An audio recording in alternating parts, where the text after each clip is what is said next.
یہ جو ہماری قوم آج جمعے کے بیانات میں آ کر علماء کے سامنے نہیں بیٹھ رہی، اس کی وجہ کیا ہے؟ ہمارے علماء نے تیاریاں کرنا چھوڑ دی۔ بہت ہی کم آپ کو ایسے عالم ملیں گے جو ہر جمعے کے بیان کی تیاری کے لیے قرآن کھولیں، تفسیر کھولیں، حدیث کھولیں، شرح کھولیں، فقہی عبارات نکالیں، اکابرین کی تعلیمات کا نچوڑ نکالیں، تب ایک مدلل بیان بنا کر پبلک کے سامنے پیش کریں۔ کیا ضرورت ہے؟ تقریروں کی کتابیں لے لیں، ایک آیت کی تفسیر دیکھی، بس بیان کر دیں گے، آدھا گھنٹہ تو نکالنا ہے۔ اب تو فقیر کے لیے آدھا گھنٹہ نکالنا کوئی پرابلم ہی نہیں ہے، یوں بیان شروع کرتا ہوں، یوں ختم کر دیتا ہوں۔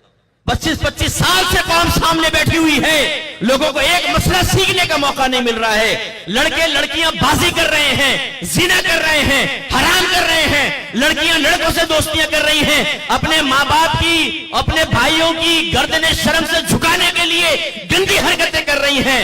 اور یہاں صاحب بیان دیکھ لیں، پبلک کچھ چاہ رہی ہے، بیان ادھر جا رہا ہے، پبلک کی سوچیں ادھر جا رہی ہیں۔ نہ کوئی کرنٹ ایشوز پہ کلام، نہ ماڈرن چیلنجز کے بارے میں کلام۔ ایک ینگسٹر، ایک پڑھا لکھا نوجوان کیا کرے گا مسجد میں آ کر؟ آپ کے سامنے آدھا گھنٹہ بیٹھ کے کیا کرے گا؟ کیوں بیٹھے وہ اس وقت نکل کر آئے گا جب آپ کے دوسرے خطبے جمعے کی اذان کے لیے مائک میں کھڑ کھڑ پیدا ہوتی ہے نا۔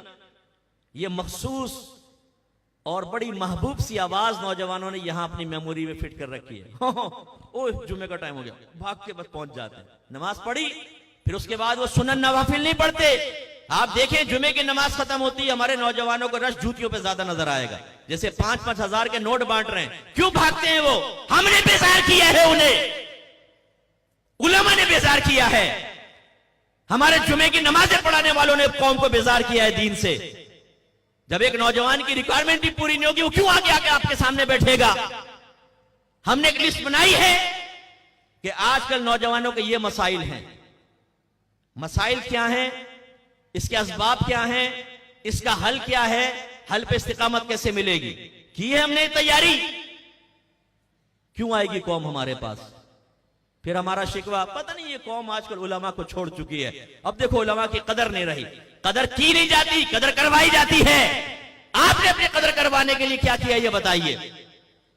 قوم کو برا بھلا کہنے سے بہتر یہ ہے کہ میں اور آپ اپنے گریبان میں جھانکیں اور اپنے بارے میں غور و تفکر کریں کہ ہم نے قوم کو کیا دیا۔ میں نے UK میں ایک دفعہ وراثت کے مسئلے بیان کیے، جمعے کا بیان تھا، میں نے وراثت کے مسائل بیان کیے۔ ایک شخص میرے پاس آیا، کہنے لگا 63 سال ہو گئے، بوڑھے تھے، 63 سال ہو گئے بیانات سنتے ہوئے، آج زندگی میں پہلی بار ممبر سے میں نے یہ مسئلے سنے۔ ایسی ایک جگہ میں نے تقدیر کے مسائل بیان کیے، مسئلہ تقدیر کو بیان کیا، اس کی اقسام ذکر کی۔ ایک 70 سالہ شخص سامنے آیا، کہہ رہے ہیں صاحب داڑھی سفید ہو گئے، 70 سال میری عمر ہے، اور آج پہلی مرتبہ مجھے مسئلہ تقدیر سمجھ میں آیا۔ جو عقائد سے متعلقہ چیزیں ہیں، جو احکام شرعیہ عملیہ ہماری زندگی کے لیے انتہائی ضروری ہیں، گناہان صغیرہ و کبیرہ و ظاہریہ اور باطنیہ، جن کا جاننا ہم پر فرض عین ہے، جن کی معرفت اور علاج، ان پر کوئی کلام نہیں۔ سنجیدگی کے ساتھ، استقامت کے ساتھ، ایک ترتیب کے ساتھ، ایک روڈ میپ بنا کر، نو۔ سوشل میڈیا پہ لوگ بیٹھے ہوئے ہیں، ایک ہاتھ میں قرآن، دوسرے ہاتھ میں حدیث لے کر، بخاری لے کر ہماری قوم کے بچوں کو ذہن خراب کر رہے ہیں۔